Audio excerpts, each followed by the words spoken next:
காணப்படும். அதனால முதலாவது ராஜ்யத்துக்கு ஆண்டவர் என்னெல்லாம் தேவையான பைபிள் வாசிங்க. இந்த பைபிள் வாசகம் வந்து நமக்கு சாதாரண மணிக்கூடாது. ஒவ்வொரு நாளும் கதை பேசுகிற தேவனா இருக்கிறார். இந்த வருஷத்துல வார்த்தை பல வருஷத்துக்கு முன்னாடி ஆண்டவர்கிட்ட கேட்ட ஒரு சமயம், ஆண்டவரே இதே சர்ச்சுக்கு வரேன், பல வருஷமா வரேன், எனக்கு ஒரு சான்ஸ் கொடுங்க ஆண்டவரே, செய்தி கொடுக்கணும் அப்படின்னு நான் பல வருஷமா சின்ன வயசுல ஒரு ஸ்கூல் படிக்கும் போது கேட்டேன். ஒரு வாலிபனாய் கேட்டேன், ஆண்டவரே இந்த மாதிரி நானும் இந்த சபையில ஒரு செய்தி கொடுக்கணும், எனக்கு ஒரு வாய்ப்பு கொடுங்க, என்னையும் பயன்படுத்துங்கன்னு பல வருஷம் முன்னாடி பல டைம் கேட்டிருக்கேன். இதே மாதிரி முன்னாடி தான் உட்காந்து கேட்பேன். அப்ப கேட்டு மறந்துட்டேன். அப்புறமா ஒரு டைம் ஐயா பண்ணி சொல்லி செய்தி கொடுங்க. சரி ஓகே, யார் கொடுக்கலன்னு கேட்டா யாருமே கொடுக்கல.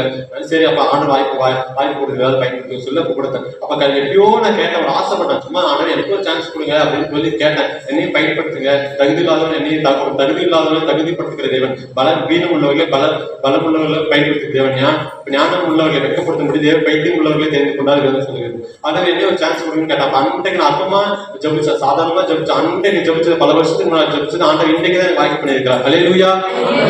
அப்ப நம்ம ஏதோ சாதாரணமா ஜாப் பண்றோம், அது நம்ம அது அற்பமா நினைக்கூடாது. ஆண்டவர் சமூகத்துல ஆண்டவர் ஒவ்வொரு கண்ணீரையும் ஒரு துணித்துல வைத்திருக்கிறார் சொல்றாரு. ஒவ்வொரு ஜபம் நீங்க ஜபிக்க அந்த ஃபுல் பேஸ்ல ஒரு பாட்டு தண்ணி நம்புற மாதிரி கொஞ்சம் கொஞ்சமா நீங்க ஜபிக்கிறதா ஆண்டவர் சேர்த்து வைத்து கொண்டே இருப்பார். அந்த நேரம் கரெக்டா வந்துச்சு அவங்க பயன்படுத்த ஆரம்பிச்சுவார். அப்ப நீங்க ஜபிச்சு சோதனை நடக்கவே ஜபிச்சா நடக்காது. சட்டை ஆண்டவர் சோதிச்சு வைப்பார். வெயிட் பண்றாங்க, பொறுமையா இருக்கணும். ஆண்டவர் சமூகத்தில் பொறுமையா இருக்கணும். நம்ம படிக்கிற காரியங்கள் பொறுமையா இருக்கணும், வேலை தேவை காரியத்துக்கு பொறுமையா இருக்கணும். ஆண்டவர் முக்கியத்துவம் கொடுக்கணும். அப்ப நம்ம கொஞ்சம் வெயிட் பண்ணணும். ஆண்டவர் சமூகத்துல வெயிட் பண்ணி காத்திருந்து நம்ம ஜபிக்கும் பொழுது அந்த காரியம் கரெக்டா ஒவ்வொன்றா வாய்ப்பு பண்ணுவாங்க.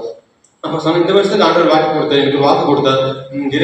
ஏசாயா 43:18-19 வாக்கு, முந்தின நினைக்க வேண்டாம், பூர்வமான சிந்திக்க வேண்டாம், இதோ நான் புதிய காரியத்தை செய்கிறேன் அப்படின்னு இந்த 2வது வருஷத்துல வேலை செய்யும்போது அன்றைய கேட்டாங்க. 2வது வருஷத்துல வேலை 3 வருஷத்துல 2வது வருஷம் வந்துட்டேன், எனக்கு தான் வாக்கு கொடுங்க, இந்த வாக்கு எனக்கு வருஷம் அப்படின்னு கேட்டேன். இதோ ஒரு பழையத்தெல்லாம் மறந்துடு, ஒரு புதிய காரியம் செய்ய போறேன், வனாந்தரத்துல வழியையும் அவாந்தரங்களையே தண்ணீரையும் மோட்ச பண்ணு அப்படின்னு சொல்லி ஆறுலையும் மோட்ச பண்ணுன்னு சொன்னார். அப்ப கரெக்டா வாக்கு கொடுத்தபடியே வாக்குல ஒவ்வொன்றா நடக்குது நான் பார்க்க ஆரம்பிச்சேன். அதை வச்சு நான் ஜபிக்க ஆரம்பிச்சேன். சும்மா நான் சொல்லிட்டு போலாம். அப்ப ஜபிக்க கரெக்டா காரியங்களை வாய்ப்பு பண்ணினார். அது மேல நீங்க வசனத்தை முக்கியத்துவம் படுத்தணும். வசனம் சொல்லுறதை கவனிங்க. வசனம் தான் நமக்கு எல்லாமே ஆண்டவர் சொல்லியிருக்காரு. வசனத்துக்கு தான் நடக்கும். இந்த வசனத்தை நீங்க விசுவாசித்து அது மாதிரி ஜபித்து நீங்க காத்திருக்கும் பொழுது